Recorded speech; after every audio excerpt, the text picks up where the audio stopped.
Okay, so the first question would be, are you a post-developmentalist? Ah. Oh, we have. I think I wouldn't really describe myself that way, but I think it would be a fair description if somebody else gave it of me. I wouldn't object to it. Does that make sense? Yeah, maybe why? Why I think it would be a fair description if somebody else used it is that I've contributed to the body of work that we call post-development theory. I think that initially I was more, I was quite keen on post-development theory and I became somewhat disillusioned with it. So because I'm maybe somewhat disillusioned with it, I don't know that I would self-identify as that, and also because I write about a lot of different things, not just about development and post-development. But I mean, broadly, I agree with some of the central tenets of post-development theory, and it's been a very important school of thought in my own intellectual development. So would you frame it broader, like, I don't know, critical development? I think something like that. I think that what we're seeing also as post-development theory moves forward is a kind of convergence between some ideas within critical development theory or alternatives to development and so on. So I don't think that there are clear distinctions between those working in post-development theory or those who might be more thinking about development but in new and alternative ways. So I think it doesn't matter so much what label people are using, and I suppose I'm not, like a lot of people, I'm iffy with labels, but I think that there are a lot of interesting ideas being articulated both by post-development theorists and by people outside of post-development theory. And so, as an academic thinking critically and obviously also self-reflexive about development, whatever that may mean, makes experiencing discomfort, and especially regarding one's own privileges, almost inevitable. So what do you think, how can we make this productive without turning to paralysis? That's an important question. I think it's important to acknowledge some of the discomfort, and what interested me when I started to write the paper I'm working on currently is that there hasn't actually been that much written by post-development theorists on their own position, like a kind of critical, reflexive, what is my role here kind of discussion. And some post-development theorists, though only some, almost speak as if they are speaking from the grassroots or something. And I don't think any of us are. If we're writing articles and going to conferences, we're not there. So I'm forgetting your question. So how can we make the discomfort productive? So I think the first thing is to acknowledge that discomfort. I think that sometimes that discomfort can be quite disabling. I found it disabling myself, is to wonder then what one can legitimately say. I think that one has to maybe be modest about what we can say and do. I think that a lot of the biggest strides that will be taken against some of the key injustices of our world will be taken by the people who are most affected by those injustices. And so sometimes the role that somebody like a post-development theorist can play is quite modest, and that's okay. It's not necessarily defeatist to say, all that I'm doing is thinking through some ideas here, articulating a few things, entering into conversation with some people, perhaps trying to amplify a voice that I think hasn't been heard enough, but that's all, and that's okay. I think it's important for us to have a modesty about what we can do in academic spaces. So would you think that maybe sometimes post-development theorists, if you want to use that label, are a little bit,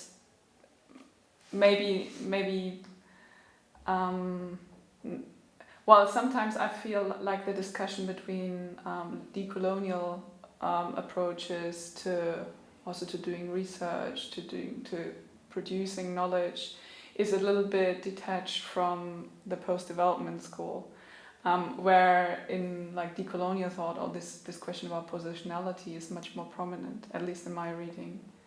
So would you see post-development also as some kind of decolonial tool, maybe, or is something that it could be, or should maybe draw on more prominently? I think there's similar sentiments informing both sets of discussions, and those sentiments are a kind of a desire for alternatives and a sort of turning away from Eurocentrism. Mm. So I think that there is similar, there are kind of similar underlying values that are driving both approaches. I don't know much about I haven't read much from people who are explicitly saying that they're taking a decolonial approach to development. I've been thinking a lot more through decolonisation in terms of curriculum issues in university teaching. But I think there's probably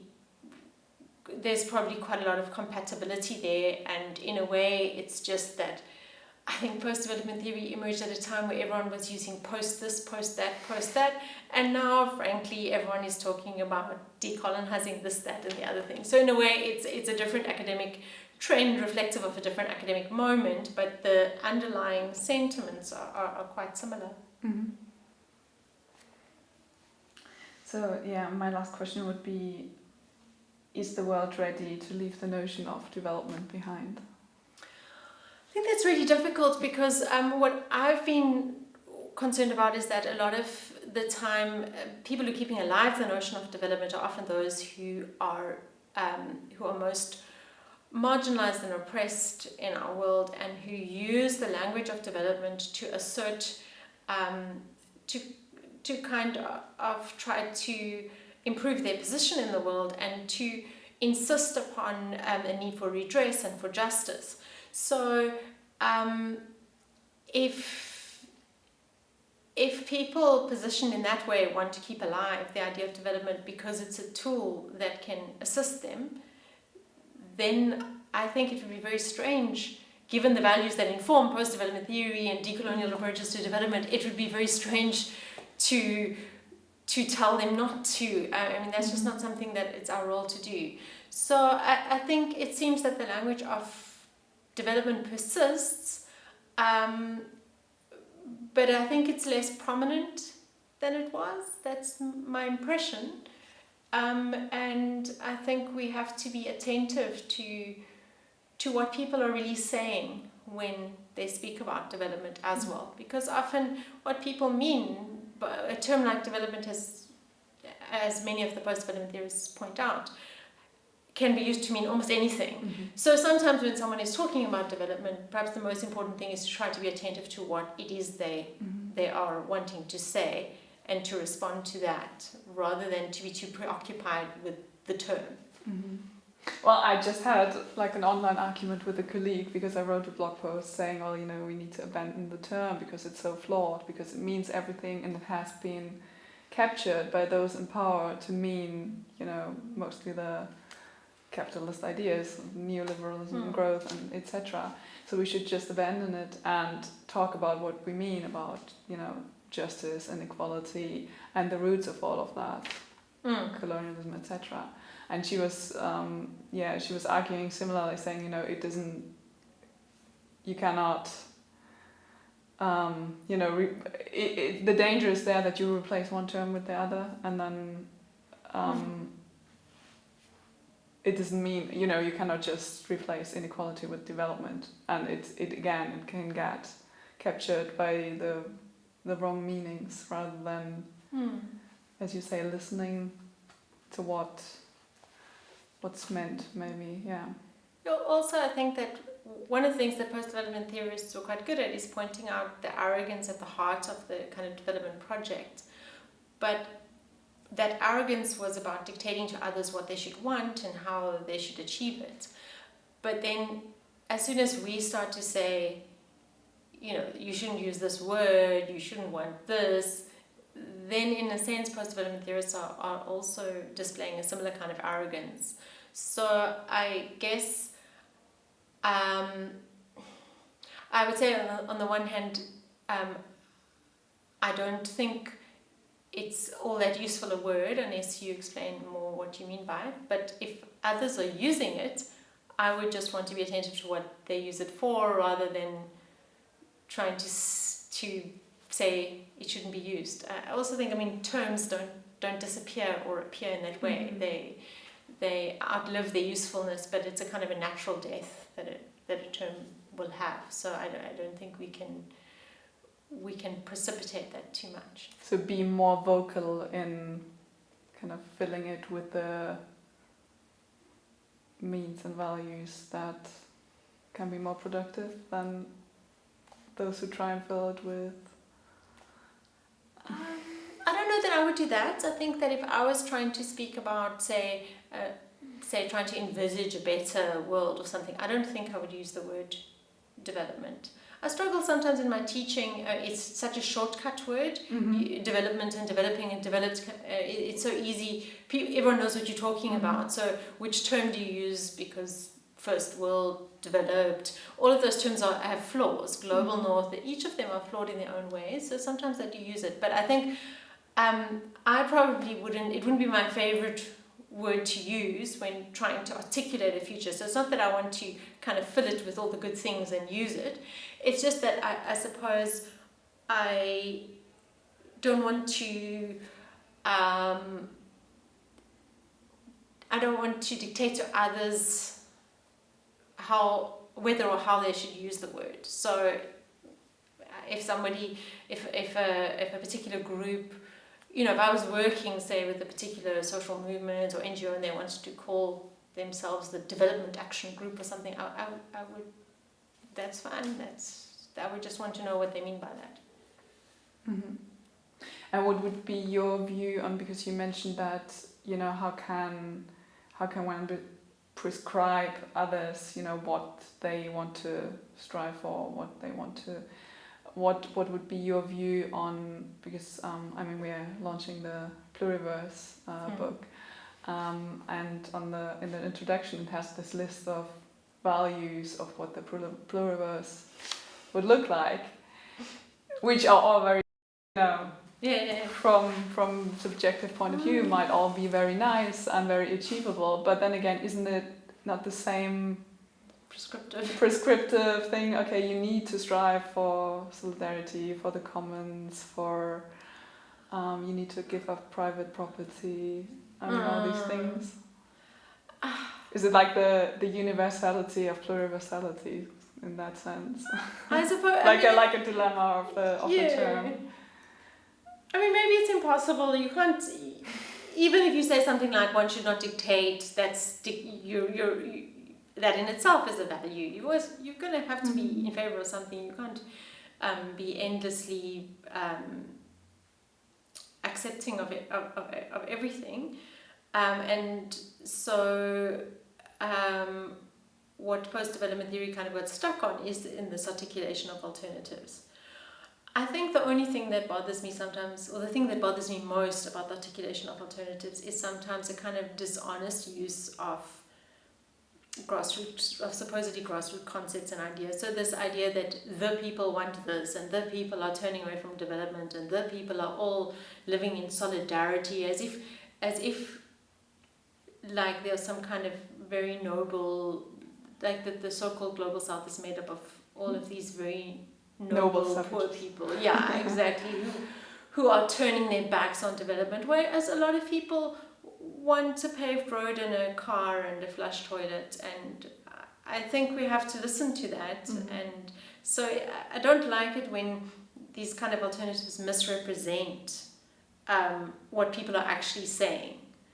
But I realize that I must also be careful. I don't know what people are saying. People are saying different things, you know. So I haven't read the Pluriverse book. Certainly it's bringing together a bunch of ideas that have a shared set of values, and perhaps we can't move forward without identifying a shared set of values. I would maybe be a little bit more skeptical, I suspect, than the editors of the book, of how much those kinds of alternatives are indeed being embraced and worked out in the so-called global south. But I'd be encouraged to hear about more attempts that are along those lines, and I don't think it's possible to if you wanted to do, I think some postdevelopment theorists were saying this kind of a universal, like a single no, but many yeses. In a way, obviously, you always what your no implies that you want these yeses and not these ones. You can't be completely non-prescriptive. I don't know if that makes, if I'm contradicting myself. No, thanks. Unless there's anything you want to add, that would be mine. Yeah. Good. Okay. But I'm thinking maybe this is exactly what could also give. I mean, this is not the holy grail. I guess one tends to look for this solution, for the one holy grail that solves all the problems. Ideally, get the Nobel Prize and world sorted kind of thing.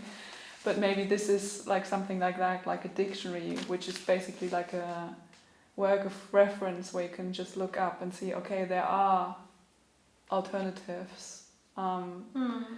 Just a little bit, to counter that paralysis, thinking, it's impossible to change anything.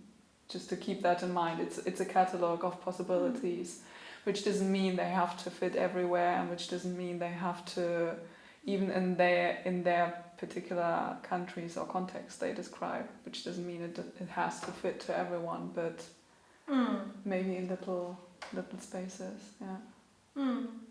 I think though that we do, one of the things I wanted to ask during the presentation this morning by Ashish Kothari, where he's laying out all of these wonderful alternatives, is I think I read somewhere someone was saying that post-development theory hasn't offered a real analysis of why those alternatives don't happen. So if you could have all of these great ideals and all of these great alternatives, why are they not on the rise? Why do we see actually quite conservative populist movements on the rise in many parts of the world? So I think maybe we also need to be attentive to a kind of alternative, to a kind of careful political analysis, because especially if we idealize the so-called poor or grassroots as if what they all want is something wonderful, and what they all want is to work in solidarity and to have all these shared values, then I think we don't have an answer as to why people vote for the governments they vote for, and why people engage in xenophobic violence, why often those who are poor and marginalized behave in terrible ways. So I think maybe we need a little bit more of a politics to explain, of a careful analysis to explain why it is that we have the world that we have. Not to just imagine that the alternative is around the corner, it's being worked out. But to say why has it not been worked out? Why would people rather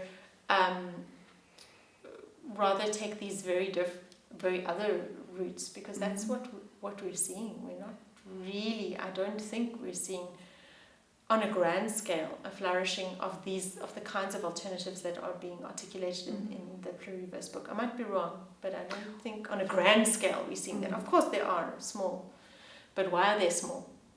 Well, and at the same time, at least here in Germany, for example, the degrowth movement is heavily co-opted very weirdly by the right, by some right-wing tendencies, because it's exactly that, back to the subsistence, back to the roots, very traditional family values, very traditional role, man, women, household, all that. So, I mean, they take these values also and kind of twist it for their, fitting to their ideology in that sense. So. Some of the so-called African alternatives and even articulations of Ubuntu or articulations of kind of Afrocentric alternatives can also end up being quite patriarchal or quite exclusionary of other people. So yeah, these kinds of grassroots alternatives to capitalist modernity and to the sort of liberal internationalism and so on can go in directions that maybe we're not all comfortable with. So I think it's, about, I think the role maybe of academics is one of a sort of constant critique and a careful analysis, even if that sometimes can be maybe a role that seems like a very negative role, not a very positive building role. I think in a way alternatives, insofar as they're going to be built, will be built on the ground, and I don't know that your average post-development theorist is going to play a very big role, and that's fine. That's not our role. Okay. Thanks a lot. Okay. Thanks very much. Let's go in here.